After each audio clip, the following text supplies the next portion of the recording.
Mili.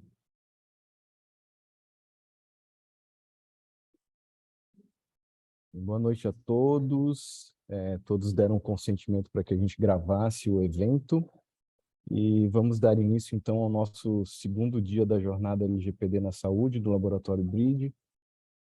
Ontem nós fizemos uma rápida apresentação do Lab. E se você não participou ontem, a gravação vai ficar disponível. Acho que até final da semana que vem já a gente vai estar disponível no nosso YouTube, né, no canal do laboratório.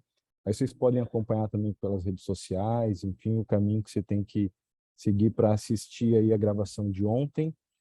Ontem, então, teve a apresentação no Laboratório BRID, e nesse primeiro dia, né, ontem, no primeiro dia, o professor Cleobert Santos nos deu uma grande e divertida, né, aula sobre segurança digital aplicada a dados da saúde, que foi sensacional. Amanhã de manhã a gente vai ter a mostra LGPD, que vai ser transmitido ao vivo pelo YouTube do Laboratório BRID, então não percam também. Tem alguns artigos bem interessantes. E hoje, dando continuidade à nossa jornada LGPD, o segundo ano da nossa jornada LGPD na saúde, nós temos a honra de receber o professor João Gonçalves, advogado, gestor em saúde, CDPO, CIPM e DPO. O professor João possui docência em Direito Empresarial, prática jurídica para graduação, legislação em saúde, tecnologia e infraestrutura em saúde, e ainda planejamento estratégico em cursos de especializações, né? Professor João, desde já, meu muito obrigado em ter aceito o nosso convite, ao qual ficamos muito felizes em poder ouvir a sua vivência, a sua experiência nesse tema tão importante hoje, né? Tema tão importante para a sociedade como um todo. E então, muito obrigado, vai ser uma honra ouvi-lo aqui. Desejo a todos um excelente evento e que possamos aprender muito e trocar muitas experiências. E eu passo a palavra, então, para a Mili, nossa DPO aqui, assessora jurídica, que vai dar continuidade ao evento, tá bom? Valeu, obrigado, pessoal. Obrigado, professor João. Boa noite, pessoal. Assim como já mencionou, então, é com satisfação e muita alegria que a gente está dando continuidade, então, à nossa segunda jornada da LGPD na saúde do laboratório. Eu sou a Miliane, assessora jurídica, trabalho aqui desde 2019, e desde que eu comecei a trabalhar com proteção dos dados, eu tenho curiosidade de saber um pouco mais da vivência do Dr. João, que trabalha especificamente com essa questão da LGPD na saúde, né? Bem, mas de lá para cá a gente vem se empenhando, né, em compreender melhor a LGPD, sua aplicação, tanto na parte prática, implementando a lei nos nossos projetos e equipes, quanto na parte científica, na construção de uma revisão sistemática com os países que têm leis de proteção de dados, como eles vêm, então, implementando isso na saúde, para que assim a gente possa ter um posicionamento e soluções para os nossos desafios, que não são poucos, né, vocês aqui, tanto da parte jurídica quanto da parte tecnológica, que trabalham com proteção de dados na saúde, bem sabem, mas a gente sempre busca soluções baseadas em evidências. Se vocês quiserem conferir um pouco mais, a gente coloca aqui no chat os links, né, que direcionam para os nossos trabalhos já publicados e também para as nossas redes sociais, que a gente vem constantemente atualizando. Agora, sobre a dinâmica do evento, eu vou falar novamente, né, para aqueles que não participaram ontem, como é que vai funcionar. O palestrante, então, o Dr. João, vai fazer a sua exposição sobre o assunto, que levará mais ou menos cerca de 1h e 15, 1h20. Em relação ao esquema de dúvidas e perguntas, então, a gente pede que coloquem no chat, para que ao final elas sejam respondidas. E a gente vai fazer todo o possível para responder todos os questionamentos dentro do tempo, claro, estipulado. E caso não seja possível, a gente se coloca à total disposição para conversar após o evento através do e-mail lgpd@bride.ufsc.br. A gente também pede que vocês cuidem, né, a manutenção dos microfones desligados durante todo o evento, para não ter nenhum tipo de interferência, distração, mesmo confusão, cacofonia, esse tipo de coisa. Por último, os certificados de participação vão ser emitidos ao final do evento, vocês já podem acessar a própria plataforma do Simpla, lá vocês vão encontrar. E sem mais delongas, né, agradeço novamente nas palavras do Jades ao Dr. João, que prontamente aceitou o nosso convite, pela disponibilidade para participar do evento. Espero que essa jornada nos traga boas considerações sobre o assunto, que é muito importante para a gente no contexto da saúde e da tecnologia e, claro, da proteção dos dados. E agora com o senhor João, vamos falar um pouquinho, então, sobre implantação da LGPD nas instituições de saúde. Seja bem-vindo. Obrigado, doutora Miliane. Obrigado, doutor Jades. Um prazer, muitíssimo honrado estar aqui com vocês nessa jornada. E eu não podia começar diferente do que parabenizando a organização, porque eu venho defendendo há muito tempo que LGPD vai se fazer sim com tecnologia, vai se fazer sim com processo, documentação, mas especialmente transformando pessoas, né? O nosso grande desafio é realmente ter as pessoas organizadas e compreendendo o desafio que é, né? Se as pessoas não mudarem, se nós não tivermos um comportamento alinhado aí com a expectativa que a LGPD tem, de nada vai servir tanto investimento. Então, parabéns aí a vocês pelo evento e, mais uma vez, muitíssimo obrigado, em especial, Miliane, pelo esforço de poder trocar a data. Eu ontem realmente não conseguiria chegar no horário, então muito obrigado mesmo, que bom que isso foi possível. Quero cumprimentar todos os presentes aqui, na pessoa do Aruanã Avelino, que é um amigo, um parceiro, a gente tem muito tempo que está aqui, ele já deu um oi aí, então já mandar um abraço para todo mundo e agradecer a todos aí pela oportunidade também de falar para vocês. Gente, vamos lá.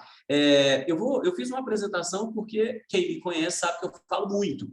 Então, para falar muito, eu tenho que estar organizado, senão eu me perco facilmente nos assuntos e a gente vai mudando aqui as pautas. Então, vou tomar a liberdade de compartilhar minha tela e, a partir daí, a gente vai conversando.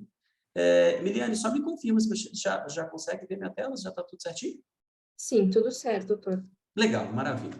Pessoal, só assim, depois da apresentação exagerada, né, nos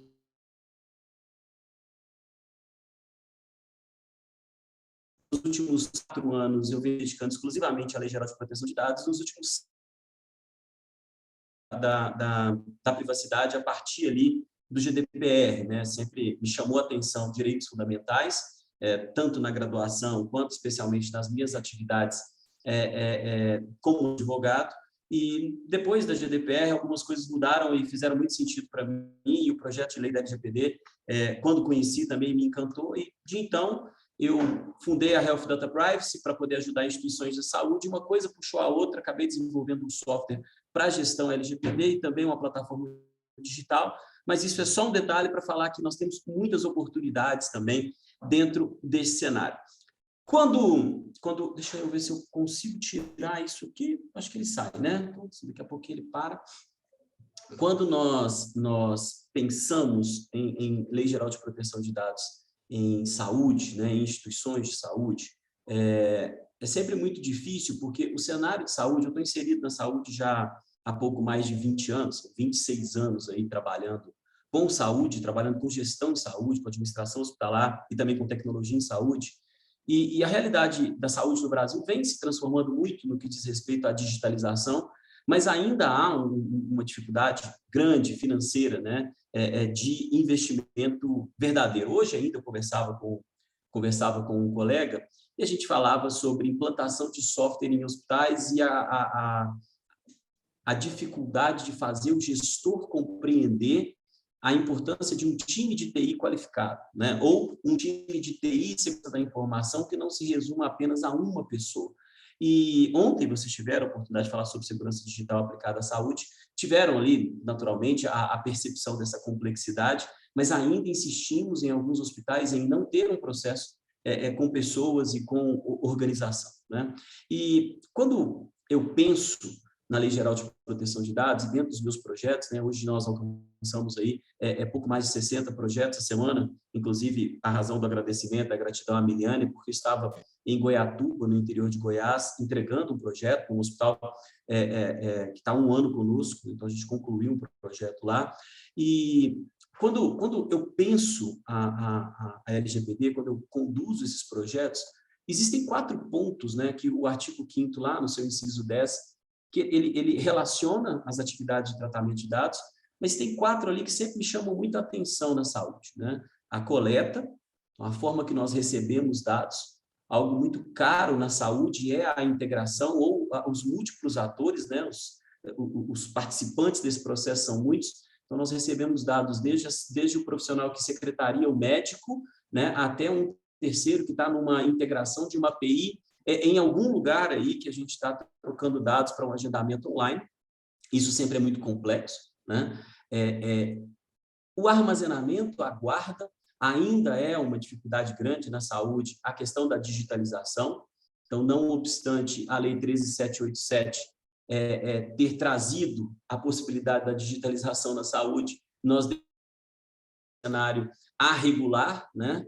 E aí há uma discussão se o decreto 10.278 regulou ou não regulou a 13.787, alguns, como eu, acreditam que sim, outros que são mais conservadores, né, do pé da letra, dizem que não, porque não há uma menção clara da 13.787 lá, enfim.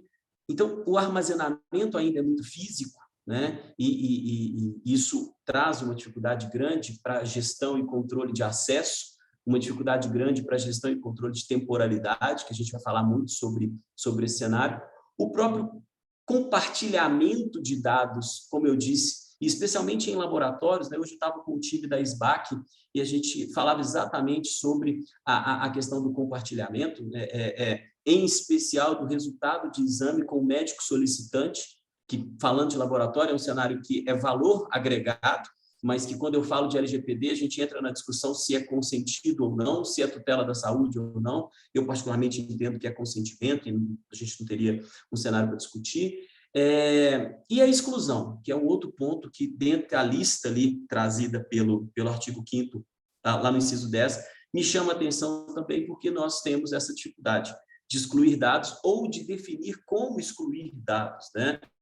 Como excluir informações de saúde. É um desafio que a gente tem, um desafio bastante grande dentro da saúde, que nos meus projetos são impactantes, né? Trabalhar a coleta, a devida organização das pessoas, isso sempre traz para a gente uma dificuldade. Eu gosto de centralizar esses pontos, porque a partir deles eu tenho uma visão, e mais para frente eu vou falar sobre isso, do ciclo de vida da informação, né? Essa compreensão desse ciclo de vida, e quando cumprimentava o Dr. Jade exatamente nesse sentido, de fazer com que as pessoas compreendam que cópia, de repente, ela tem que ser controlada, que a guarda precisa ser gerenciada, que o acesso, especialmente quando eu passo a minha senha para um colega, é um problema, porque a gente perde ali a capacidade de controle. Então, nós vamos sempre tendo esses desafios dentro das estruturas de saúde que a gente trabalha. Esses pontos, eles são bem interessantes. Mas antes ainda de entrar no projeto, antes ainda de entrar na implantação e de falar um pouquinho dos desafios que eu encontro, eu trouxe uma brincadeira que a gente faz com os encarregados aqui, com o comitê, para poder brincar com vocês um pouco. Antes de entrar nesse ponto, eu quero lembrar alguns cenários que, embora vocês estejam muito conscientes e seja desnecessário, estamos na segunda jornada, ainda encontro, né, entre os meus clientes, depois de tomada a decisão pelo projeto, um desafio que eu encontro é a descrença na própria norma, né? Nos efeitos da norma. E isso é importante a gente voltar e falar sobre isso, né? Nós já temos alguns desdobramentos importantes, e vocês já vêm trabalhando isso, mas me permitam citar alguns. O famoso caso da construtora Cirela, né, que ele veio ali no final de 2020 e teve uma repercussão muito grande, né? O dispositivo da sentença falava da LGPD, e claro, a gente sabe que o desdobramento depois foi uma revisão da decisão, mas já tivemos ali isso comentado.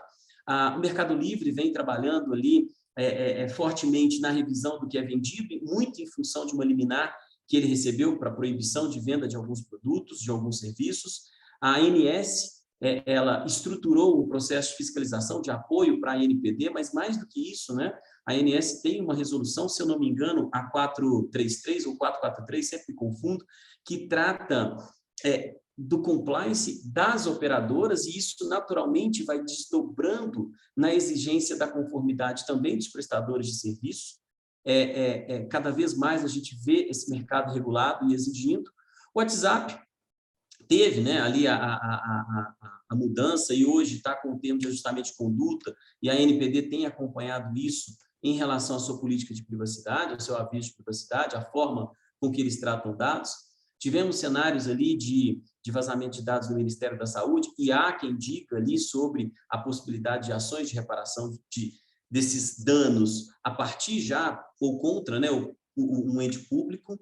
E 2 pontos que eu gosto de destacar sempre para fechar essa primeira abordagem, né, de entender aí, junto com os meus clientes no projeto, nós temos ações movidas por trabalhadores que argumentam seus direitos violados a partir da LGPD, mas nós tivemos também ações, e ano passado o Tribunal Regional do Trabalho de São Paulo teve uma decisão um acordo muito interessante, em que ele confirma a dispensa por justa causa por quebra da política de segurança da empresa, exatamente tratando a Lei Geral de Proteção de Dados como um dos argumentos fortes ali daquele acordo, acompanhado ali pelos embargadores. Então, o que nós temos, né? Nós temos uma lei que ela vai muito mais do que pensar o digital, né, que é fundamental, mas ela vai entrar ali no processo, ela vai entrar no procedimento, ela observa o comportamento das pessoas e cria exigências e obrigações novas que nós precisamos sempre estar atentos. E eu gosto de falar isso quando eu falo de projeto LGPD, porque não pode ser, e esse é o principal desafio, não pode ser simplesmente a expectativa de ter uma política no site ou um contrato com uma cláusula redigida, né? Comentava ainda sobre a importância de transformar o ambiente e de ter ali um valor agregado. Esse é o maior desafio no projeto, nos projetos que eu coordeno, nos projetos que eu estou à frente, né? Fazer com que não só a alta gestão, mas a empresa incorpore a lei geral com uma visão sobre impactos não só das sanções da lei, mas impactos relacionados a outras ações administrativas e a própria relação com o seu cliente como valor agregado. Me recordo que num evento promovido ali pela SBIS há 2 anos atrás, pouco mais de 2 anos, foi antes da pandemia, eu conversava com o Luiz, e até esteve com vocês aqui, né, no ano passado, ou, desculpa, na primeira jornada, e nós falávamos sobre estar adequado à LGPD como um valor agregado, né? E na época a gente discutia se isso era um cenário ou não, e hoje eu não tenho dúvida daquilo que eu já acreditava. As pessoas começam a entender que comprar um serviço que ofereça segurança da informação e que cuide da privacidade será um critério de distinção entre comprar o mesmo serviço de uma empresa que não oferece. Haja vista o apelo que já vemos aí nos grandes players de tecnologia abordando esse assunto. Então, entender e compreender que também é um valor agregado, é algo que a gente tem que construir no projeto e é um desafio que a gente enfrenta, né? Bem, também é senso comum, cenário, ambiente comum, entender que nós passamos, nos últimos 20 anos, em especial na saúde, por uma transformação ou uma revolução digital, né? A indústria já vem, especialmente a indústria de consumo e de produção, já vem nesse sentido há muito mais tempo, mas na saúde, somente a partir da década de 90, ali no finalzinho de 90, e em especial para hospitais e clínicas, a partir da publicação ali dos manuais da SBIS, né, com a certificação dos prontuários e a resolução 1821 do Conselho Federal de Medicina, que nós tivemos um avanço muito forte nesse sentido, né, em que nós saímos de um ambiente analógico, em que eu tinha apenas um acesso controlado àquele ambiente, né, 1, 2 pessoas conseguiam ter acesso a uma informação, para um ambiente digital, né, para um ambiente em que as informações elas estão compartilhadas não só em sistemas tabulados, em bancos de dados estruturados, mas em especial com dados compilados, tratados em BI, tratados hoje em inteligência artificial, grandes bancos promovendo a saúde. Um outro exemplo muito claro é a chegada de alguns conceitos de modelos de remuneração, como o DRG, né, que tem como elemento o desfecho clínico, a qualidade do atendimento, a performance. Isso vem trazendo um acúmulo de informações por parte da saúde muito grande. E gerenciar isso tudo dentro de um projeto é o desafio que a gente tem, né? A tecnologia vem acompanhando a saúde num passo em que a saúde não conseguiu, na maioria das instituições, claro que aqui eu não estou dizendo que todas, mas o momento nosso ele é muito nesse sentido, as empresas de saúde não conseguiram se preparar adequadamente para essa revolução tecnológica. E hoje nós temos como principal desafio correr atrás desse alinhamento, né?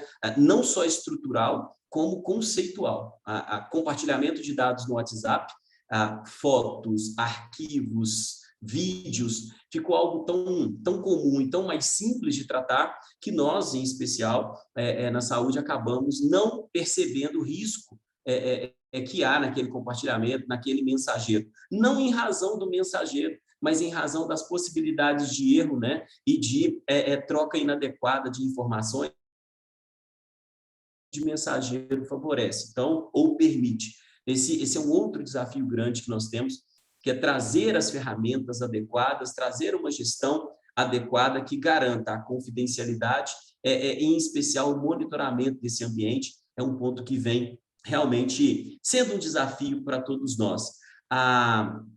As evidências, eu falava sobre DRG, mas cada vez mais nós promovemos conhecimento, então geramos informações, integramos equipamentos, a rede de laboratórios em especial, né, com o interfaceamento, com a leitura, geração dos relatórios, em que o bioquímico tem um trabalho importante e fundamental na validação das informações, mas parte desse trabalho é muito acelerado pelo uso de tecnologia.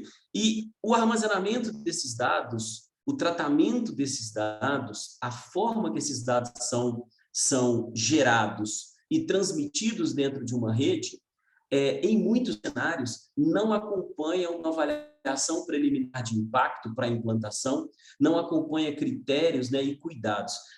Saindo um pouco da LGPD, vocês vão me permitir, eu tive um caso bastante interessante há algum tempo atrás, em que um profissional, um médico, diretor de um hospital, até um amigo muito querido, ele foi até uma feira em São Paulo, comprou um equipamento e voltou muito animado com a compra que ele tinha feito em razão do valor.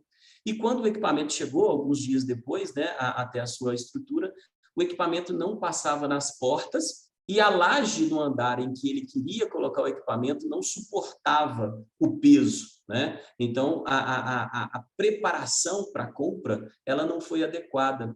E isso, eu estou dando um exemplo estrutural, mas não é diferente daquilo que nós vivemos hoje quanto à contratação de um serviço, a contratação de um software, a implantação de um recurso, a integração. Tenho visto ainda, e infelizmente, muitos cenários de simples view de banco, né, em que um banco de dados abre uma porta, em que um outro sistema se comunica para coletar informações específicas, e isso é feito, às vezes, às pressas, né, para atender um interesse comercial, o interesse de um relacionamento, sem que haja ali uma avaliação que prestigie a segurança da informação, que prestigie a qualidade da troca desses dados, que assegure ao titular de dados essa troca adequada. Então, doutor Jades, doutora Miliana, nos meus projetos tem sido aí alguns desafios que a gente tem enfrentado, porque a cultura ela ainda não nos permitiu ter esse entendimento da análise preliminar. E muito do momento, às vezes, também não permite isso. O que exige do encarregado de proteção de dados, da equipe de segurança da informação, bastante atenção para essa execução. No projeto, é necessário que a gente retome alguns desses pontos, e em alguns momentos a gente vai ali identificar riscos e trabalhar ações de mitigação. Nós vamos falar um pouquinho mais para frente. Que sempre me chama atenção dentro dos clientes, né, dentro de instituições de saúde, é a facilidade pela qual nós extraímos dados em planilhas, formulários, e não temos legado nem da necessidade objetiva daquele dado, e nem um registro oficial do processamento daquele dado naquele relatório. Limites, alertas, pontos de controle são difíceis de encontrar nos softwares, mesmo aqueles mais robustos, né? Em que eu tenho ali parâmetros abertos de data. Isso se dá porque nós, e quem está na saúde há bastante tempo, identifica que parte da evolução tecnológica original na saúde, na gestão em especial, se deu a partir do movimento de faturamento, depois nós desdobramos por uma necessidade de gestão de custo, avaliação e melhoria da performance financeira, vieram os programas de certificação, em especial no início dos anos 2000, né, com o reforço ali da ONA, né, da necessidade da ONA. Hoje nós temos o PAD, hoje não, né, já há bastante tempo, o PAD e outras certificações que vão exigindo números, indicadores, análises críticas, gerenciando eventos adversos, e muitos dessas informações elas são tratadas em planilhas, armazenadas em drives, alguns desses drives fora da instituição. Quando a gente tenta organizar isso e trazer esse cenário para um ponto de crítica, sempre é um pouco difícil, porque é muito comum, né? Um outro ponto nesse cenário que eu gosto de destacar, que é um desafio que eu enfrento nesse momento de adequar uma instituição, são as ferramentas gratuitas, né? O gratuito das ferramentas faz com que os gestores, às vezes, aceitem alguns riscos que não deveriam. É o caso de ambientes de compartilhamento em que não se admite, sem um custo, que você trabalhe com um e-mail corporativo. Então, nós avançamos para o compartilhamento de dados numa estrutura gratuita com e-mails pessoais. E a gestão de recursos humanos, a gestão de privilégios, não monitora de forma adequada a revogação desses privilégios quando de uma mudança desse profissional. Então, seja uma mudança diária ou uma mudança saindo da empresa, a gestão desse privilégio de acesso não acontece. Eu tive um caso, e hoje é uma oportunidade para a gente bater papo sobre isso, né? De uma UTI em que se definiu o uso de uma planilha compartilhada para fazer ali passagem de plantão e alguns registros específicos. Quando nós mapeamos e identificamos essa planilha, o diretor de tecnologia ele desconhecia a planilha e obviamente, foi uma estrutura criada dentro da UTI, né, daquela instituição, e quando fomos observar os usuários que tinham acesso, né, quando nós começamos a fazer ali uma avaliação, nós identificamos funcionários que já não trabalhavam na empresa há mais de 2 anos, que é uma planilha bastante antiga, usada exclusivamente naquele serviço, né? Um outro cenário que nós também identificamos nessa unidade, para cálculos específicos de dosagem de medicação e alimentação de pacientes neonatal em UTI, né? Em que utilizava-se uma ferramenta gratuita, disponível, uma ferramenta muito boa, mas a sua versão free, ela não fazia uma gestão adequada dos usuários, e como era desconhecido da área de TI o uso dessa ferramenta, né, da área de segurança da informação, esse ativo ele não estava mapeado, e uma vez que ele não estava mapeado, ele nem estava dentro do programa de governança para a gestão de contratos, e também não estava, obviamente, na gestão de governança dos privilégios de usuários ali da empresa.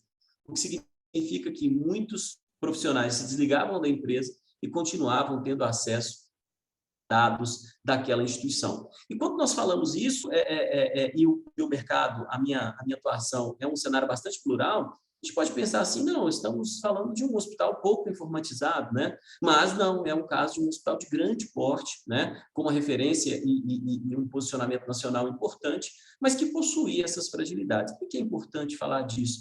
Porque são cenários, Dr. Jades, doutora Miliane, demais, são cenários que são comuns e que a gente vai perceber no mapeamento, na avaliação dos riscos e na condução desse processo, né? Bem, nós passamos por um momento muito difícil, que foi a Covid, ela acabou impulsionando a telemedicina e também tem encontrado, infelizmente, né, a cenários comuns de conferências por ferramentas inadequadas, né?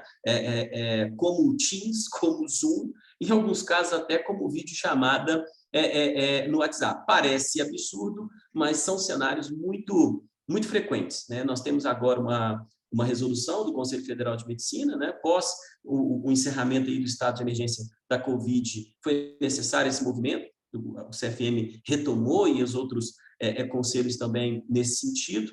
E agora acredito-se, ou espera-se que esse processo, tanto de certificação desses softwares, quanto de atendimento aos requisitos, sejam um motivo de atenção para as instituições. Mas, de novo, eu volto na dificuldade que é a conscientização, a preparação, tanto da alta gestão quanto dos profissionais, a cultura, e retomando os votos aí de apreço pelo trabalho que vocês estão fazendo nesse evento de conscientização, porque a necessidade realmente de transformar o entendimento de que o que é gratuito às vezes não é o adequado e não significa que é pago que também seja, tá? Há que se fazer uma avaliação sistemática quanto à segurança, quanto à gestão e quanto à aderência ali aos protocolos mínimos que são necessários. O que não se pode é, a qualquer custo, entregar um resultado, e isso eu tenho encontrado com alguma simplicidade ou com algum volume, ok? Bem, isso tudo para dizer que o momento mais de um projeto LGPD está realmente na consciência, numa instituição de saúde, na consciência de que as barreiras físicas, elas são uma mentira. Ainda se defende muito que o fato de ter uma chave numa porta garante a segurança quando eu tenho um prontuário digital. Ainda se defende muito que o fato de ter uma senha num serviço é uma chave suficiente quando aquela senha não tem uma gestão para troca periódica e nenhuma regra de segurança ou um segundo fator de autenticação. As instituições, elas estão cada vez mais expostas em razão da conectividade, mas da falta de controle sobre essa conectividade e da falta de critérios sobre essa conectividade. E, nesse sentido, né, eu sempre faço essa abordagem, essa falta de controle e esse excesso, não é excesso, talvez não seja a melhor expressão, fui equivocado, e esse movimento de transformação digital, de incorporação tecnológica, ele tem trazido riscos que precisam ser observados, riscos para o titular de dados, em sua maioria pacientes, né? Mas também, por que não, os nossos funcionários, os nossos prestadores de serviço, que são afetados, porque eu também tenho dados deles, mas tem trazido riscos semelhantes aos riscos que nós gerenciamos no núcleo de segurança do paciente. Se preocupa muito, e tem que ser assim, não estou dizendo que é o contrário, com uma úlcera por pressão, com uma interação medicamentosa, se preocupa naturalmente com uma flebite, especialmente aí nos laboratórios, né, no processo ali de coleta, porque há um dano que será causado ao paciente, algumas vezes um dano grave, né, com potencial ali risco de morte. Mas, se nós olharmos para os dados que temos e para a conduta que temos, o risco de morte ele também ocorre quando eu vazo dados. Temos experiências já relatadas de suicídios a partir da divulgação aí de bases de dados de software ou sites de relacionamento. Na internet nós temos vários casos, né, já explorados. Temos aí, especialmente em laboratórios, especialmente em hospitais, dados sensíveis que, se expostos numa comunidade, podem ter um efeito importante de perseguição àquela pessoa, de restrição de acesso àquela pessoa, com um dano muito maior do que uma úlcera de pressão, ou uma úlcera por pressão, né, ou uma flebite. Então, se nós temos cada vez mais dados, uma potencialidade de risco para esses dados, nada mais natural do que pensarmos segurança da informação e segurança do paciente como irmãos, né, como primos aí.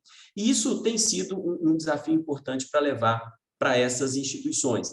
Poder fazer essa conscientização, fazer essa construção e trabalhar esses pontos aí com a equipe, né? O que eu venho sempre dizendo eu preciso promover, que é algo que as pessoas buscam, né? Os gestores de instituições de saúde sempre estão buscando a melhoria no tratamento que ele oferece. Agilidade no processo, haja vista que metodologias como a Lean vem favorecendo muito não só a agilidade, como a qualidade do processo. Nós precisamos atender mais rapidamente, com mais eficiência, com mais eficácia.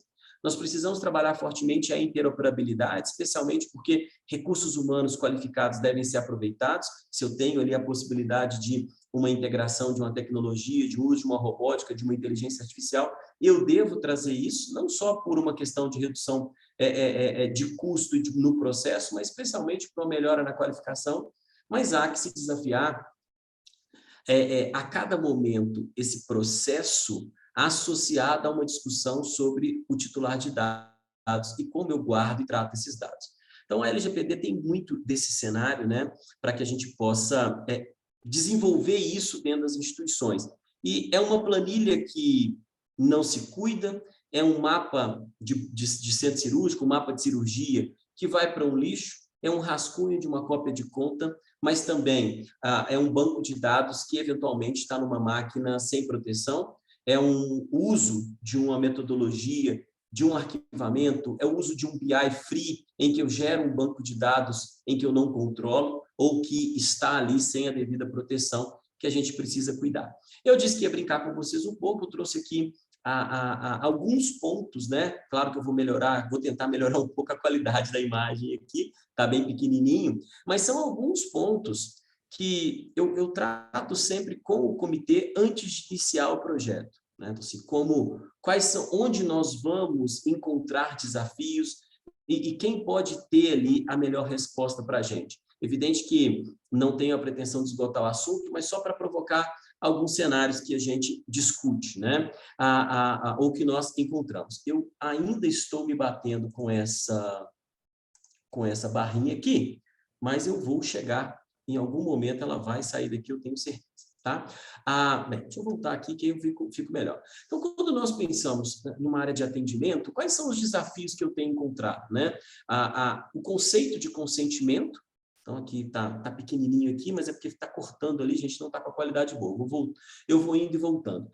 O conceito de consentimento, quando ele é necessário, se ele é necessário, esse é um desafio grande, né? O Dr. Jades brincava no início aqui sobre consentir a gravação do material, né? Então, esse é um desafio que a gente tem de quando usar, quando não usar, como implantar. O conceito de contrato, né? Especialmente no atendimento, ali na recepção, a coleta, qual o volume, qual a informação necessária. Eu ainda tenho instituições que coletam o nome do pai do paciente na recepção, e quando a gente vai discutir a importância dessa informação, eles simplesmente não sabem por quê. Mas quando a gente vai para a mãe, a resposta é mais fácil, né? É um marcador de segurança, a comissão permanente tem uma justificativa para a mãe, mas não tem uma justificativa para o pai. Quando nós estamos numa consulta, numa simples consulta, a importância de se ter um endereço completo ou alguns tipos de comunicação. Então, como coletar esses dados, como gerenciar a guarda desses dados, a própria entrega do Wi-Fi, a disponibilidade, cada vez mais. Eu me recordo que em 96, a gente pode fazer essas contas, né? Mas em 96 eu trabalhava no hospital aqui em Belo Horizonte, o grande entregável que nós tivemos ali naquele ano foi a disponibilização de uma TV de 14 polegadas, né? Então, veja, esse foi um marco que a gente teve, porque era uma distração para o paciente ali na sala de espera, enquanto aguardava o seu atendimento. Hoje, o que nós temos é a disponibilização ali como vantagem de um sinal de Wi-Fi para que o paciente tenha o conforto de utilizar o seu smartphone, o acompanhante possa ali utilizar a internet. Mas esse ambiente está como, né? Eu vivi recente agora numa cidade do interior da Bahia, isso não tem muito tempo, o pessoal, para disponibilizar o Wi-Fi, eles puxaram um petcord, um cabo, né? um cabo da parede, da rede do hospital, ligaram num roteador comum, roteador doméstico, e colocaram uma senha e uma plaquinha na rede comum da instituição. Então, poxa, João, mas qual o problema? O problema é o que a pessoa pode fazer se ela acessa a sua rede, e a depender do tipo de intenção que ela tem, que tipo de barreira que você está tratando. Quando nós olhamos ali para o Marco Civil da Internet, a necessidade de gerenciar quem acessa a sua rede, então trabalhar uma segregação de redes, pensando no Wi-Fi. O próprio CFTV é um outro desafio que eu enfrento muito forte, trabalhando aqui esse cenário com vocês, porque se coloca as câmeras e coloca-se um aplicativo que acessa ali aquele DVR, passando por um servidor que não se sabe onde está, porque o aplicativo é gratuito. eu não tenho controle sobre essas imagens, nem gestão sobre elas, né? E um ponto importante para a gente pegar essa primeira parte aqui da nossa jornada, treinamentos, né? Então, preparação de pessoas, preparação adequada. Eu, quando recepcionista, tinha muita dificuldade em responder o questionamento dos pacientes em relação aos que eu coletava. Eu simplesmente respondia que era porque o sistema exigia. Então, as pessoas precisam ser preparadas, em especial para a requisição do titular, a parte da ouvidoria, abertura, né? Nós temos ainda cenários que devem ser experimentados, como no consultório, no centro cirúrgico, na unidade de internação, o controle de acesso, a gestão da identidade do usuário. Se nós pegarmos uma experiência que foi muito, muito divulgada, né, especialmente aí em 2018, do case do Hospital do Barreiro, em Portugal, que teria sido ali uma das primeiras instituições de saúde que receberia uma sanção a partir da quebra da GDPR, então foi um case bastante explorado. Um dos motivos, né, da sanção foi exatamente ter mais usuários habilitados no ambiente ali, no serviço, do que funcionar. A nossa gestão de identidade, quem acessa o prontuário, o nosso monitoramento sobre esse prontuário, o uso de dispositivos móveis em ambientes de tratamento. Tivemos um caso, e esse foi um uso positivo, porque gerou ali um cenário de um médico numa condição de violência contra um paciente durante uma cirurgia, se eu não me engano, no estado do Rio de Janeiro, foi filmado, mas nós tivemos vários outros casos, e eu vivi isso num cliente meu no interior de Minas, em que um procedimento cirúrgico foi filmado de forma inadvertida por um profissional da área da equipe, né, da cirurgia, ali no caso da enfermagem, e esse profissional não só filmou, como divulgou a cirurgia num grupo de WhatsApp, e aí nós perdemos o controle, isso gerou um transtorno muito grande. Então, são cenários desses ambientes que a gente vem identificando como grandes desafios dentro da cultura e dentro da tecnologia. Nós podemos trabalhar aqui ainda laboratório, imagem, endoscopia, ultrassom, mas o que me chama a atenção nesses cenários é exatamente a integração dos equipamentos. Eu ainda tenho integrações simples, né, por worklist TXT, que trafega na rede num ambiente completamente inseguro, porque se eu coloco segurança, a obsolescência do equipamento não permite a leitura, porque ele não tem uma ferramenta mais moderna. E aí nós vamos fazer o quê? Parar o serviço? Ou nós vamos trocar o equipamento? Eu não tenho orçamento para isso. Então, como dar proteção? Esse é um desafio para esse arquivo que está circulando naquele ambiente, né? Quando eu me refiro a um worklist TXT, eu estou dizendo um arquivo texto puro, sem qualquer tipo de criptografia ou validação quanto à sua integridade, um código hash mínimo que valide a sua integridade, que é capturado ali pelo equipamento a partir da geração de um RP. A gente ainda vive isso, né? Essa dificuldade grande. Nós temos um outro cenário importante, que são os próprios equipamentos que armazenam consigo os dados, e eles vão para manutenção e não há um protocolo de limpeza, de validação, de verificação. E implantar isso é difícil, porque a equipe que cuida da manutenção não tem essa especialização, ou não tem esse cuidado, ou essa condição de fazer esse trabalho, e o time de TI, o time de segurança da informação, não está ali com a composição no tamanho, volume, quantidade de pessoas suficiente. Então, são alguns cenários que a gente vê. Um outro ponto que sempre me chama a atenção quando eu falo de SADT dentro de instituições, o acesso ao laudo, especialmente o movimento crescente de disponibilização do laudo na web, né? Normalmente com uma senha única, sem um outro fator de autenticação e um código que nem é o próprio usuário que gera, ele é gerado pelo próprio sistema, e se o usuário perde aquele papel, qualquer um consegue ter acesso àquela informação. Esse é um desafio que nós estamos conversando com as empresas para poder gerar fatores de autenticação, um cuidado para o gerenciamento disso do usuário, né? Nós temos ainda o núcleo de segurança do paciente, a comissão de fundamental para tratar núcleo de segurança do paciente, para trazer para dentro da segurança do paciente a discussão da tecnologia da informação, e a comissão de revisão de prontuário para definir critérios de uso mínimo de dados, porque hoje a maioria dos prontuários ela quase que faz você compra um carro, né? Você compra uma casa com os dados que são tratados ali daquele paciente, quando, na verdade, O que se queria, o que se necessitava, era só individualizar aquele paciente para dar segurança para ele. São cenários que a gente enfrenta. A farmácia, cópia de prescrição meramente para poder gerar uma requisição, para fazer uma solicitação, aquela prescrição vira rascunho, e muitas das vezes a prescrição não só tem uma medicação especial, como uma indicação de conduta. A integração entre consultório e o dispositivo móvel do paciente, passando por ferramentas que o paciente não consentiu o uso, às vezes para gerar um valor agregado, mas o compartilhamento desses dados é um problema.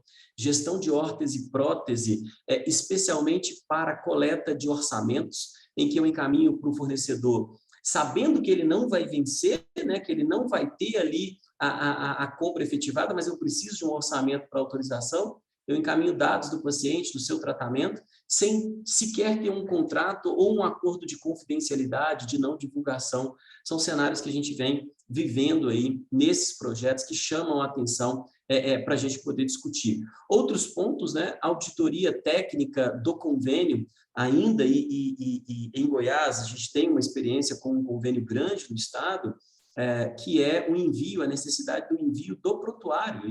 E eles ainda permitem que você digitalize, não precisa nem mandar o prontuário, a cópia para você não ter custo, você pode digitalizar. Então, essa discussão sobre enviar o prontuário, não enviar o prontuário, o que é confidencial no prontuário, o que não é confidencial, essa discussão ainda, ela embora o Conselho Federal já tenha decidido, né, os conselhos de classe já tenham decidido, ainda é muito recorrente a exigência por parte dos convênios para que eles não tenham custo na contratação de auditores, né, ou que eles tenham ali uma maior facilidade operacional para o tratamento. E aí a gente tem uma discussão importante, né? O faturamento com a gestão dos arquivos XML ainda é uma discussão muito forte, onde esses arquivos ficam armazenados. O pessoal costuma deixar nas máquinas locais, essas máquinas vão para manutenção e a gente não tem essa visão, né?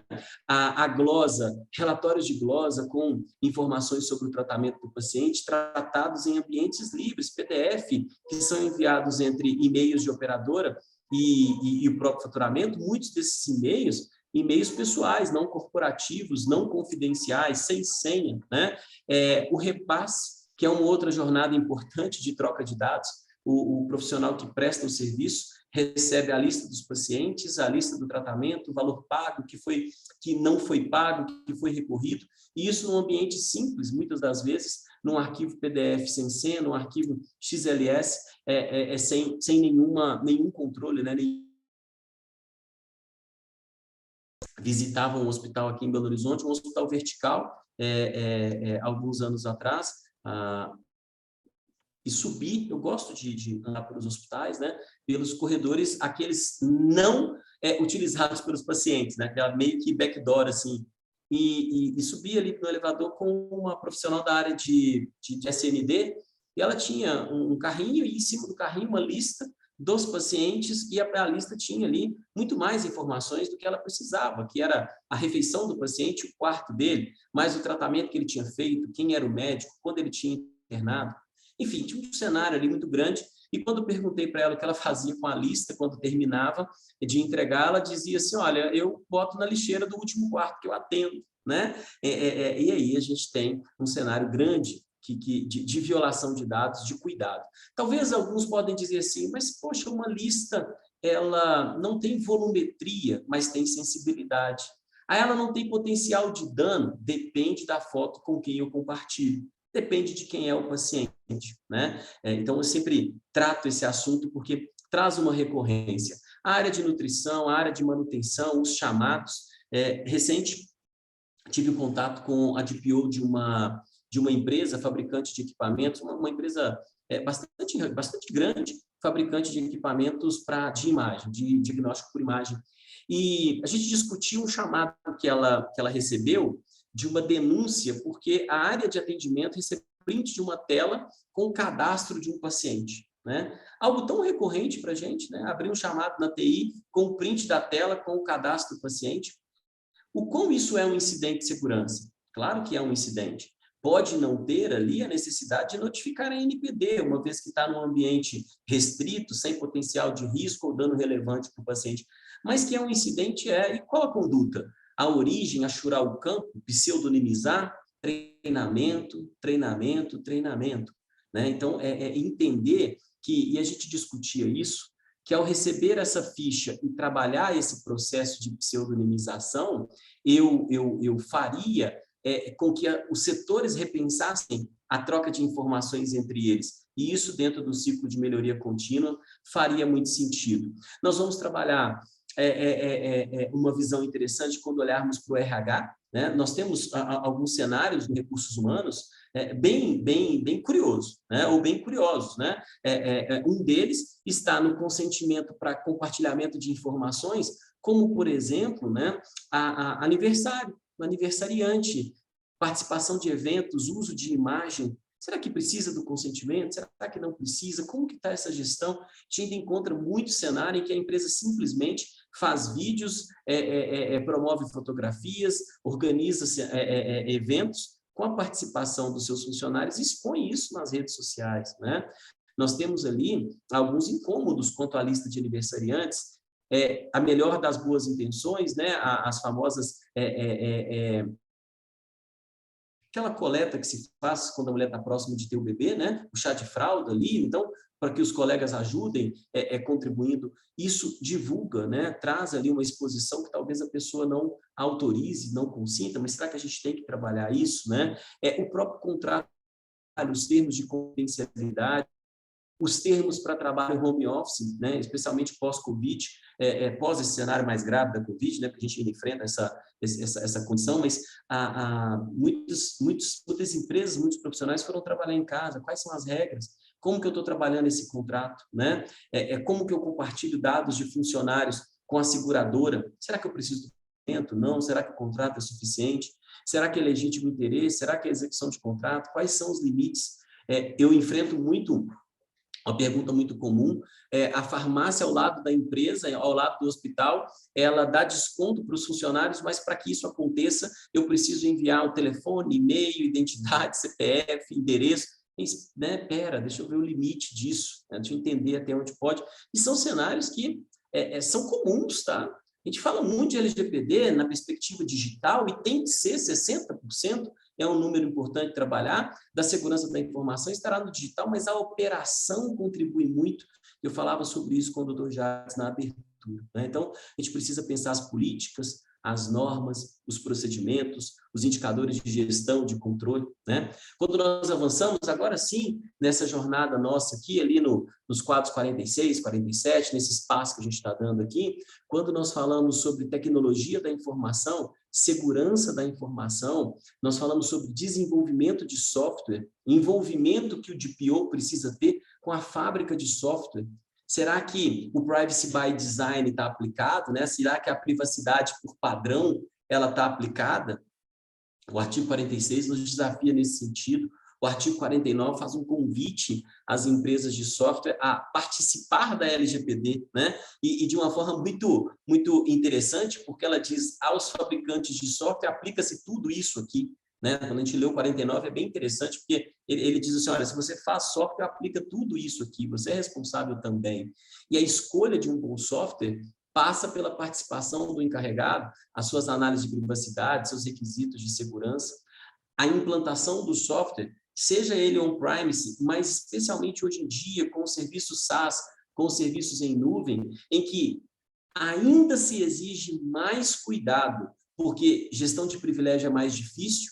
Quando eu tenho o serviço on-premise dentro de casa, eu controlo quem acessa a rede para acessar a ferramenta. Quando eu tenho isso SaaS, quando eu tenho isso fora, eu tenho um desafio maior que é gerenciar esses privilégios e que indicadores, que controle eu tenho disso. Onde isso está dentro da minha gestão de ativos? Vai ser um desafio que a gente vem enfrentando cada vez mais, porque parte importante das instituições, como destaquei lá, quando falava sobre recepção, citei o caso da UTI, parte das instituições não tem, doutora Miliane,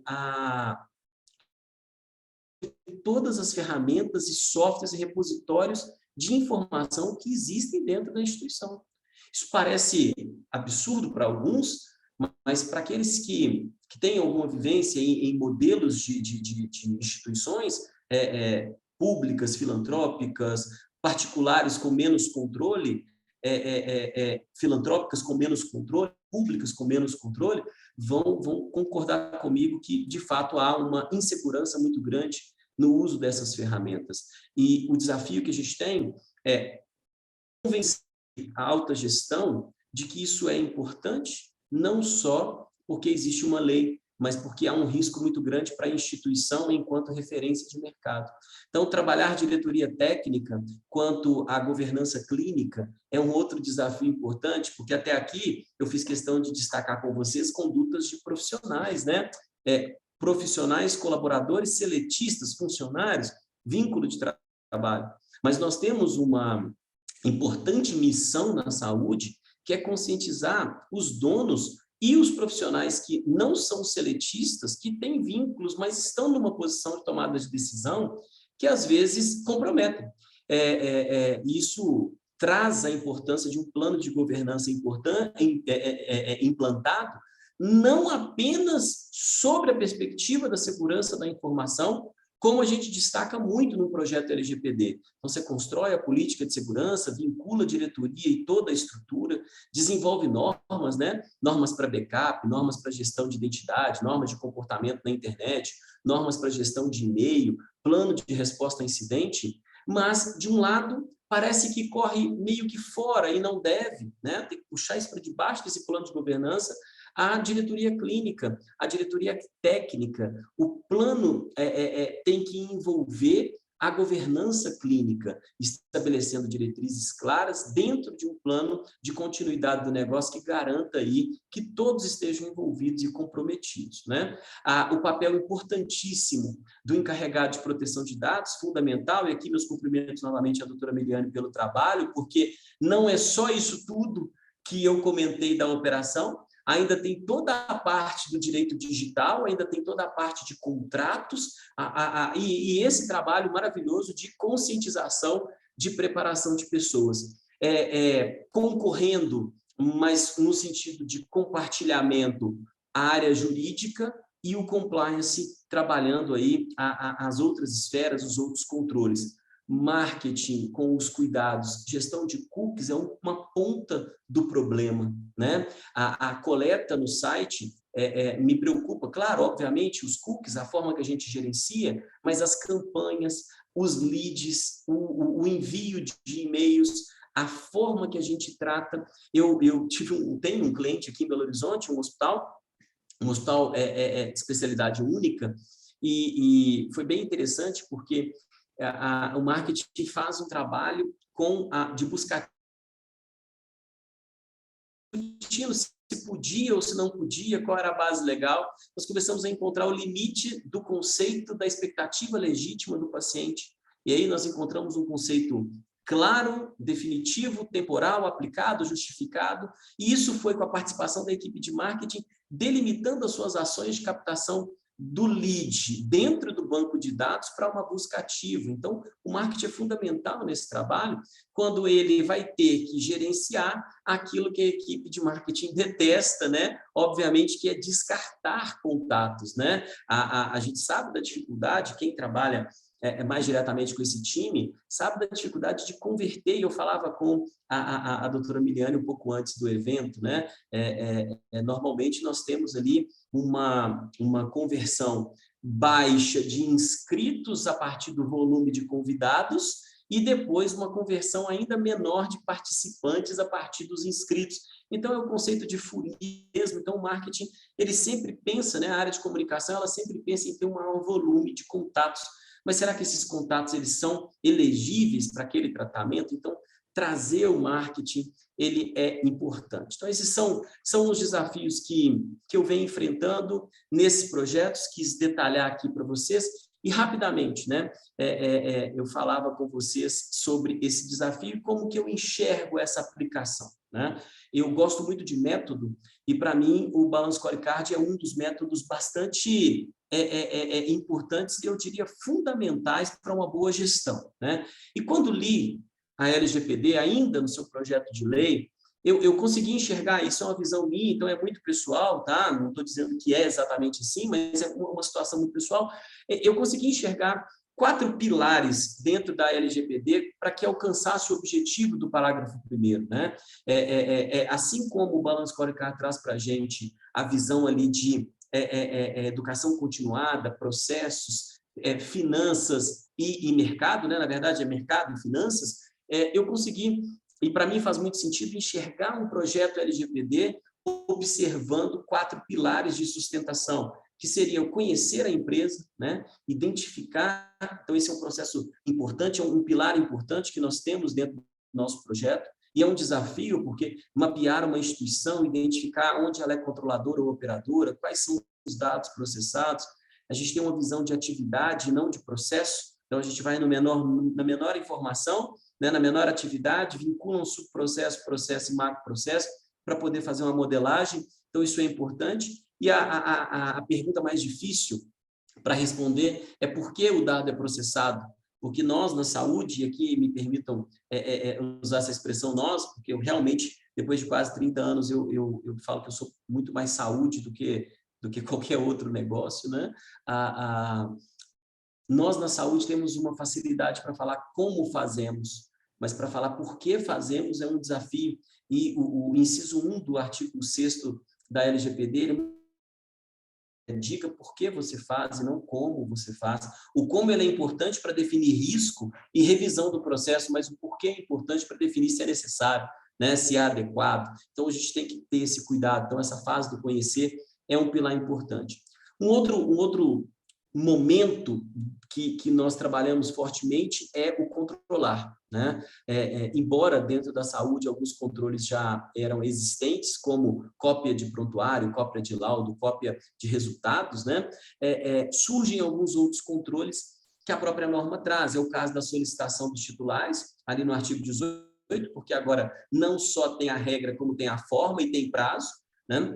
Surge a necessidade de gerenciar tempo, porque o artigo 16 ele traz para a gente que existem 4 motivações para encerrar um tratamento de dados: alcance da finalidade, cumprimento da obrigação legal, revogação do consentimento e ainda a sanção da NPD lá no artigo 52. Então, se eu tenho encerramento do processamento, eu tenho que ter tempo para isso, eu tenho que gerenciar, e se encerra, eu tenho que descartar. Então, eu preciso gerenciar descarte, que, de novo, é um grande desafio para as instituições. E o monitoramento, o acompanhamento, que é o acesso aos dados, né, que é um outro cenário que a gente precisa, em razão do artigo 48 da gestão de incidente, mas especialmente em razão dos critérios ali de garantia da confidencialidade e do rastreamento do acesso. Falando em confidencialidade, um ponto que a LGPD ela se difere, na minha opinião, e eu tive que trazer essa base de sustentação como entregável do projeto, do nosso ponto de vista, é a garantia da segurança da informação, a partir do artigo 46, o desdobramento ali é com a governança no artigo 50, a gente pensar a CID, né, sempre, a garantir que o dado não tenha um acesso inadequado, que ele não se perca, é importante, mas que ele esteja íntegro, monitorado, rastreável, identificado. E, no final, nós precisamos pensar em evidenciar log de atividades, registro, avaliações de impacto, treinamento de pessoas.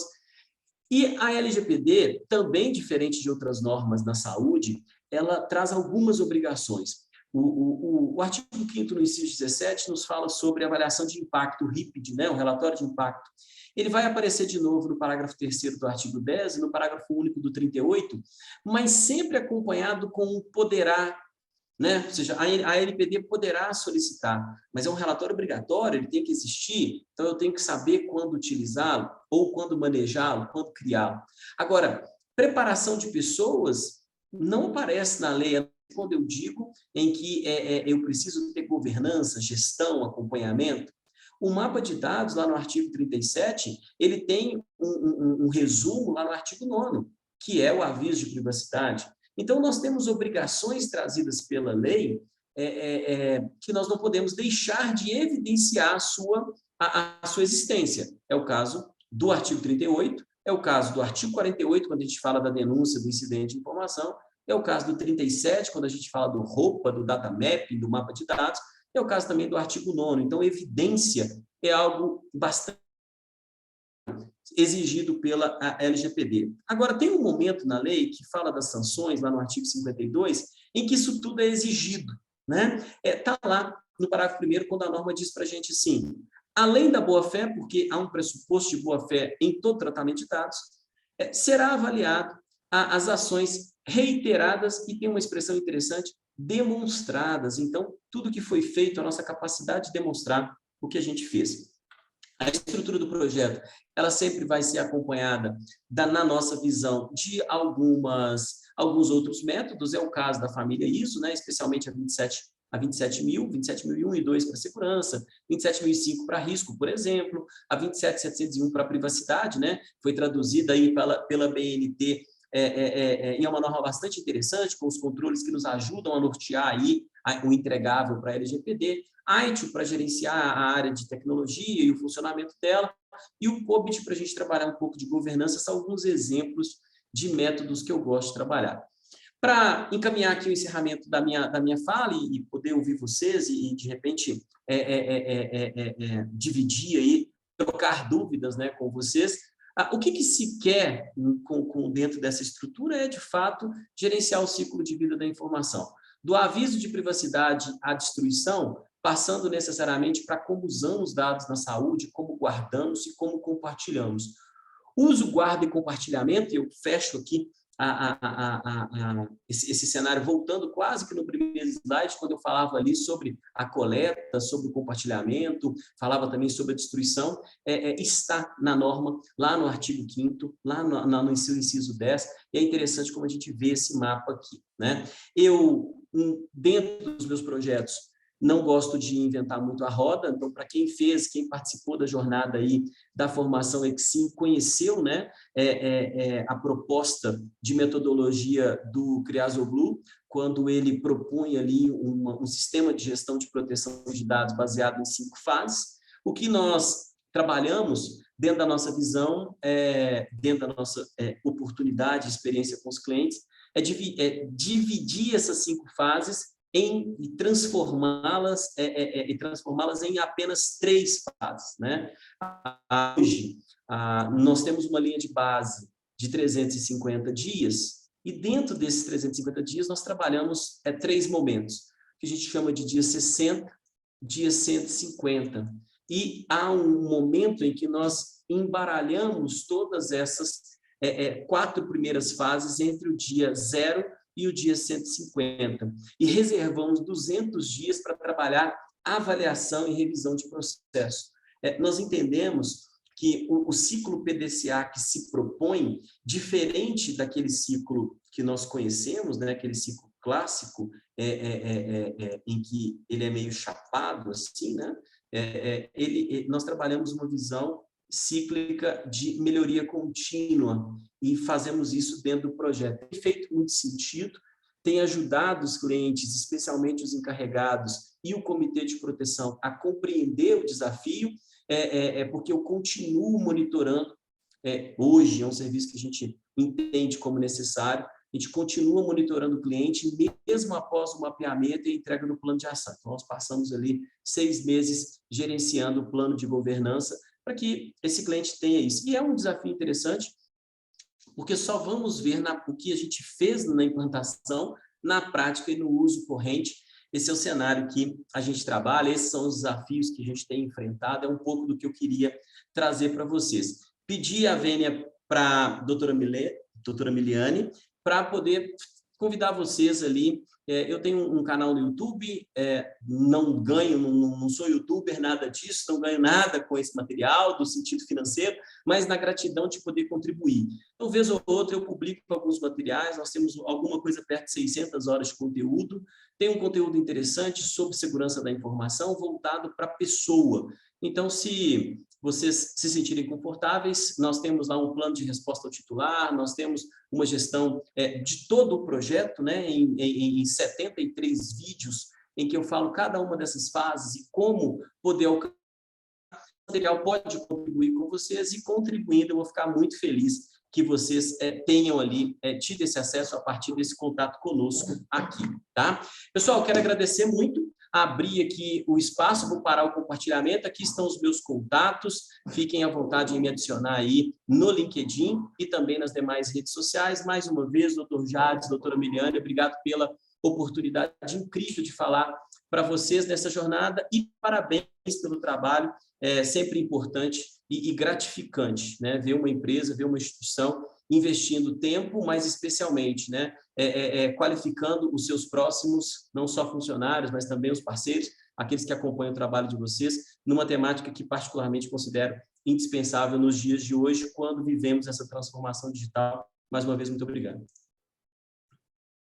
Professor João, foi fantástica a sua palestra. Nós que agradecemos, estamos realmente honrados com essa magnífica aula. Eu agradeço demais de coração. Como eu falei, é algo voluntário, né? O vídeo não tem custo lucrativo, a gente não tem como merecia um valor aí exorbitante pela qualidade da aula, mas eu agradeço aí pela forma voluntária e pelo excelente conteúdo que o senhor trouxe para a gente. Muito obrigado. Eu vou deixar a Miriam encerrar o evento e mantenha contato, venha visitar o Bridge. Eu aproveito também para agradecer a todos que compareceram nesses 2 dias da jornada. Espero que a gente tenha superado a expectativa de vocês em relação a essa pequeno evento, mas tenho certeza que foi feito de bastante coração e quando a gente pensou em fazer essa troca de conhecimento, né, e essa capacitação com os nossos colaboradores, a gente fez questão de abrir isso para o público de forma gratuita para, de fato, compartilhar muito conhecimento, que é um dos nossos valores, faz parte da nossa cultura. Eu agradeço o professor João de coração, foi realmente uma grande aula. Então, deixa eu encerrar, estava à frente aí dessa organização. Mantenha contato, como eu falei, e a gente se encontra aí como disse o professor Fialbert ontem, pelas esquinas digitais. Perfeito, perfeito. Um grande abraço, João. Valeu. Muito obrigada, doutor João. Assim como o Jades falou, realmente a sua fala foi muito boa. E hoje, inclusive, quando eu concluí a trilha da Exim, então muitas das coisas que o senhor falou também fez bastante sentido, principalmente agora no final, com esse ciclo ali de esse sistema de gestão de proteção de dados, né? Bastante interessante a forma como vocês estão trabalhando isso dentro dos projetos e tudo mais. Mas eu vou passar para as perguntas aqui. Eu tenho 2 perguntas, mas o público também teve uma dúvida. A Tamires teve a seguinte pergunta: sou de uma rede de hospitais públicos e gostaria de saber se é obrigatória a coleta do consentimento do paciente. Tivemos um entendimento prévio que não seria necessário, considerando as hipóteses previstas em lei, tutela de saúde, promoção de políticas públicas, etc. Que o senhor falasse um pouquinho, então, sobre isso para a gente. Não, ótimo. Bem, vamos lá. Nós temos um cenário de 18 bases legais, né? A gente fica brincando, são 10, não, são 18, pessoal. Que vão de encontro ao artigo 5º no inciso 1, quando a gente trata dados pessoais. E nós temos um grupo especial, que são os dados sensíveis, lá do artigo 5º, inciso 2, que são tratados no artigo 11, e no artigo 11 nós temos 8 bases legais, né? Até porque no finalzinho nós identificamos ali a prevenção à fraude, ela é uma base legal, está descartada, ela está um pouco escondida ali, né? Como não está na lista, ela aparece ali como um parágrafo, se eu não me engano, mas ela é uma base legal. Então nós temos ali 2 grupos de bases legais. O consentimento, ele tem uma aplicação muito específica, né? Quando nós não tivermos outra base legal. A tutela da saúde, ela é a principal base para o tratamento que nós fazemos. No seu caso, em especial, o serviço público, né, vai encontrar também ali a administração pública como uma das justificativas para tratamento de dados. Mas na saúde em especial, além da tutela da saúde e da proteção da vida, tem um que é muito presente nos mapeamentos, que é o cumprimento de obrigação legal, né? Por que se registra prontuário? porque eu sou obrigado a registrar. Então, eu não preciso pegar o consentimento do paciente para fazer uma anotação no prontuário. Eu tenho obrigação legal. O médico, o profissional de saúde, vou centralizar no médico a fala, tá? Mas entenda que todos os profissionais, eles têm dever de registro, não é uma faculdade. E o paciente não pode se opor, né? A entrada do paciente, o registro do paciente no sistema de prontuário, ele é um cumprimento de obrigação legal, porque como eu tenho o dever de registro, eu tenho que ter um marcador de segurança que individualiza aquele paciente para tornar aquele documento válido. A grande dificuldade está, às vezes, em definir quais dados eu vou ter por cumprimento de obrigação legal, né? Será que o e-mail eu tenho por cumprimento de obrigação legal? Será que o telefone eu tenho por cumprimento de obrigação legal? E aí nós vamos ter outras possibilidades, execução de contrato, exercício regular de direito, para falar de e-mail, né? É uma outra possibilidade. Com o PJE, eu só ajuizo uma ação indicando o e-mail da parte, então é importante que eu tenha o e-mail. Então essa discussão do PJE começa a aparecer também como cumprimento de obrigação legal para justificar o e-mail. Claro que eu coletei o e-mail, e se a minha justificativa é o cumprimento de obrigação legal pelo PJE, eu não posso mandar um e-mail para fazer campanha de e-mail marketing com aquela pessoa, porque aí sim seria o consentimento à base legal, né? Um outro ponto, já que nós estamos falando do e-mail, eu posso mandar um e-mail para fazer pesquisa de satisfação pós-atendimento do paciente? Eu preciso do consentimento para isso? Particularmente, entendo que não. É interesse legítimo e está alinhado com a expectativa legítima de quem foi atendido numa organização. Sair de um hospital, posso receber um e-mail ou um SMS ou um WhatsApp perguntando se eu fiquei satisfeito com o atendimento. Está alinhado com a expectativa legítima? Está? Contribui com a melhoria da qualidade do atendimento que aquela pessoa foi buscar?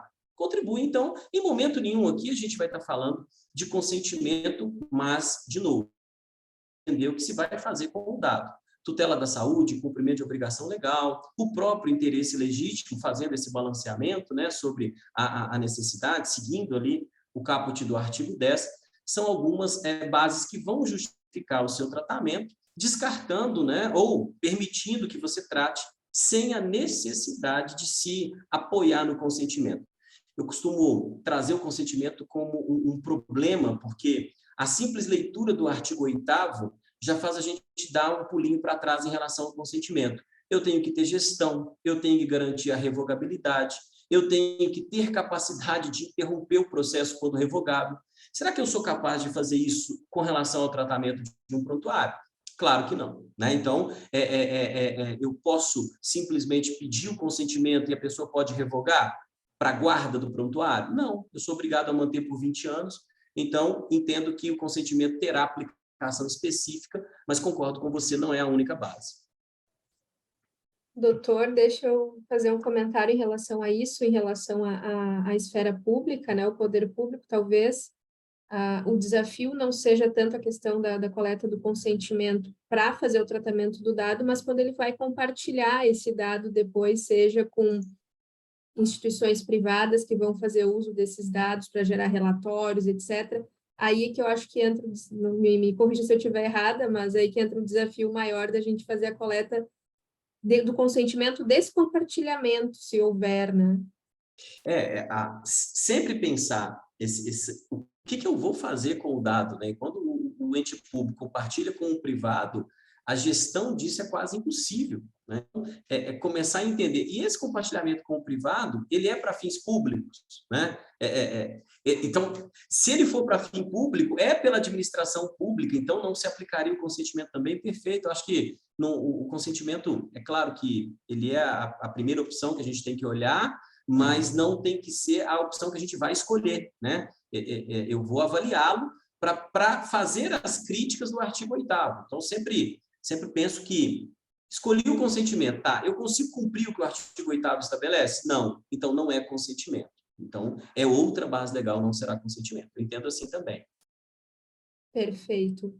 E agora o Diego perguntou para a gente também, mesmo com o respaldo da obrigação legal por parte do profissional da saúde para o registro do atendimento, se o paciente solicitar que não seja registrado, como fica?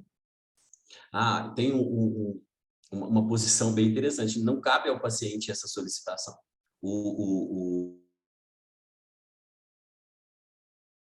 vício de linguagem, tá? Tem algumas coisas que a gente fica tentando corrigir, né? A gente fala assim, sempre vai falar da saúde, a gente acaba falando do médico, mas enfim, ele tem o dever. Não cabe ao paciente escolher, doutor, eu estou assim, mas não quero que você escreva isso no prontuário. Ele tem que escrever porque esse paciente lá na frente vai exigir dele essa informação, né? E aí está a nossa obrigação, porque o dever é de confidencialidade. Então, ele tem que escrever para fins de cumprimento de obrigação legal, porque ele tem o dever, mas ele tem o dever de confidencialidade. Aí o cuidado que os médicos têm, porque essa responsabilidade é compartilhada com a instituição de saúde, uma vez que ele escreve no prontuário, a instituição é quem cuida. Então, o médico assume um compromisso com o paciente, mas a instituição ela vai cuidar desse prontuário e precisa manter esse prontuário resguardado. Não cabe ao paciente escolher o que o médico escreve ou não no prontuário, exceto situações que não tenham relação, obviamente, com o tratamento dele. Então, assim, eu já vi casos, né? E aqui me permitam, até pelo horário, acho que a gente pode, né? Eu já vi casos em um paciente oftalmológico com uma fitiríase, né?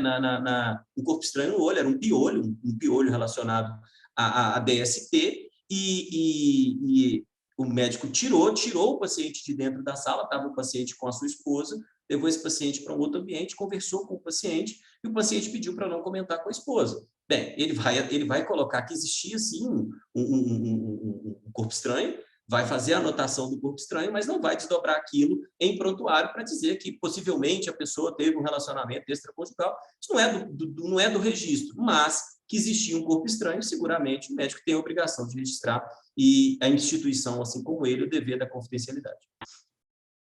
Perfeito, doutor, obrigada. E o Sérgio agora colocou a pergunta: o tempo de guarda de dados na área da saúde é mesmo de 20 anos? Já vimos muitas informações diferentes a respeito disso, até de guarda infinita já nos falaram. Bem, nós temos hoje uma lei, isso era um problema sempre, né? Sempre foi um problema na saúde, por quanto tempo eu guardo? E aí, em 28 de dezembro, apagar das luzes de 2018, finalzinho do governo Temer, foi publicada uma lei, a 13787. A lei tem de importante para esse tema, uma vez que ela trata da digitalização? O primeiro ponto é que ela permite que os documentos sejam sejam digitalizados imediatamente e o físico destruído. O primeiro ponto que sempre foi uma discussão. Se falava em microfilmar, mas tinha que manter o físico, né? Por 20 anos. Hoje não. Hoje a norma ela diz que eu posso digitalizar e destruir imediatamente o físico. Mas ali, pelas idas do artigo 5º, do artigo 6º, de uma lei de 7 artigos, a norma ela diz o seguinte: o prontuário deverá ser guardado por 20 anos a contar do último atendimento do paciente e, a partir disso, poderá ser destruído independente da mídia que está guardado. Significa que eu posso, e isso a lei ela traz, com 20 anos, hoje eu sou autorizado a fazer o descarte. Qual o desafio? Garantir que a contagem de prazo do último atendimento está adequada, porque a maioria dos arquivos não garante um prontuário único, mas sim prontuários em pedaços, né, pelo hospital, então, ou pela instituição de saúde. Então, esse é um desafio. A única certeza que a gente vai ter para o óbito, né, porque contado do óbito, a gente tem 20 anos após o descarte é certo. Existe uma exceção que a norma traz, e aí a importância da resolução 1638, da 1821, quando fala da comissão ou do grupo, né, técnico que revisa o prontuário e define as regras. Os prontuários históricos e os prontuários científicos, assim classificados, podem ou devem ser armazenados por tempo indeterminado. Tá? Então, prontuários de personalidade, prefeitos, políticos, né? Prefeito, eu digo que eu acabo estando muito em cidade menor, então eu acabo pegando o prefeito como referência, mas políticos, personalidades, que são prontuários tidos como históricos, né? Ou prontuários de base científica, que teve um caso muito específico, um caso raro, esses podem, classificados assim pela Comissão de Revisão de Prontuário, ser mantidos indefinidamente. Os demais, a 13787 garante a eliminação. Perfeito, prof. E agora o senhor mencionou na digitalização desses documentos e exclusão dos documentos físicos. E fico pensando também como que se daria essa a guarda, né, em termos de tamanho de documentos, se a gente fosse digitalizar tudo isso em formato PDF, como é que os prontuários estão fazendo estão contratando nuvem? Como é que está sendo feita essa questão, doutor? Pois é, esse aí nós encontramos um problema, porque a nossa legislação, nós temos uma característica muito peculiar, né? Nós fizemos uma Constituição que, em vários pontos, diz assim, a ser regulamentada, ela não ela digitalização e pronto posterior. E aí veio março de 2020, a gente estava falando em dezembro de 18, veio março de 2020 e foi publicado um decreto, que é o decreto 10.278, que trata da digitalização de documentos, garantindo a regularidade legal, né? Garantindo os critérios legais. E no dispositivo, na apresentação da norma, não cita a 13.787. O legislador cita, o presidente cita uma série de dispositivos, né, legais, mas não cita 13.787. Aí tem uma discussão. A 10.278 se aplica ou não se aplica como regulamentação da 13.787? Eu, particularmente, entendo que sim, mas isso aqui está quase que uma outra disposição, então vou ficar por aqui. Eu, particularmente, entendo que sim, mas eu tenho muitos colegas que entendem que não, todos com motivos muito justos. Um dos principais é o simples fato dela não citar. E por que eu estou começando por esse ponto? Porque como nós não temos essa regulamentação, não há uma padronização nem de tipo, nem de tamanho, nem de forma. Nuvem é uma forma, mas o que se quer, na verdade, é a criação do prontuário único, em que eu consegui subir isso para uma base compartilhada, e isso daria a própria regulamentação do artigo 18, no inciso 5º da LGPD, que trata da portabilidade. Eu começaria a tratar o ambiente da portabilidade. Então, a gente ainda tem esses desafios de regulamentação para vir. O que eu tenho visto? Nuvem não são os maiores casos. Os maiores cases são de armazenamento locais em locais, em servidores locais com grandes storages, o que traz um custo maior de manutenção e, na minha opinião, um risco muito grande. Mas é o que tem sido mais comum aí dentro das instituições que têm avançado para esse episódio. Mas nuvem, eu, na minha opinião, entendo que é a melhor opção. A dificuldade é encontrar tamanho, porque para armazenamento, nuvem costuma ser muito caro e a variação ali de preço, ela acompanha o espaço que você ocupa, né? Então, isso não é uma decisão, não há uma definição, não há uma clareza no mercado ainda sobre isso. Existem GEDs, né, que fazem isso. Um open source muito utilizado é o Alfresco, e aí tem muitas empresas que tratam o Alfresco ajustando ele para o decreto 10.278, e o pessoal tem armazenado on-premise, ou seja, dentro da própria organização. É um desafio bem grande essa digitalização, né, para que a gente chegue de fato, prontuário eletrônico único, né? Mas muito obrigada, prof, pela sua explicação, foi muito bom. Eu vou perguntar para o pessoal se temos mais alguma dúvida, senão vamos ficando por aqui para sermos condizentes com o nosso horário proposto. Bem, então eu vou encerrando, né? Infelizmente o Jades, ele teve um contratempo, precisou se ausentar, mas em nome dele e de todo o laboratório eu gostaria de agradecer a participação de todos os presentes.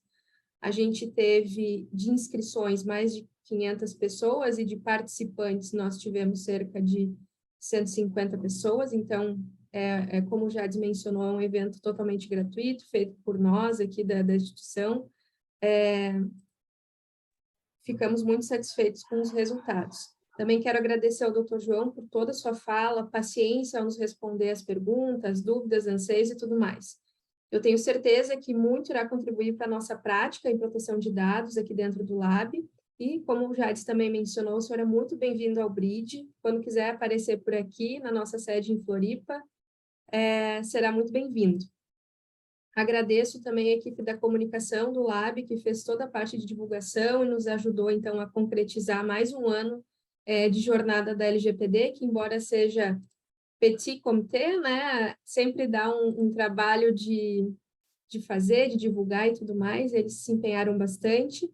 Quero dizer que eu tenho muito orgulho de ser Breeder e trabalhar no Lab, justamente porque é um local que busca sempre aprender e aplicar esses conhecimentos aos nossos projetos, e faz ser possível a gente ter eventos como esse, de troca de experiências com pessoas que são expert no assunto, como ontem com o professor Cleobert e hoje com o Dr. João. Por isso, eu agradeço ao Jades e aos professores coordenadores Raul, Eduardo e Celso, que não medem esforços para tornar o BRID uma ponte, literalmente, entre aquilo que a gente é e o horizonte que a gente almeja ser. No mais, eu peço que, se vocês puderem responder ao forms de avaliação do evento, vocês respondam, pois a gente quer sempre melhorar e proporcionar espaços proveitosos para todos. Mesmo porque em 2023 a gente já está programando a terceira jornada da LGPD na saúde, no Lab, então vocês aguardem que vamos ter em 2023 a terceira. Convido também a participarem amanhã de manhã da transmissão ao vivo da apresentação dos trabalhos selecionados na Mostra Científica de Proteção de Dados na Saúde, na Tecnologia e no Poder Público. Ela será transmitida no nosso canal do YouTube. Então, pessoal, obrigada novamente e nos vemos amanhã de manhã para quem for participar ou nos próximos eventos sobre proteção de dados que a gente vai promover. Até mais e damos por encerrada, então, a segunda jornada da saúde do Laboratório BRID.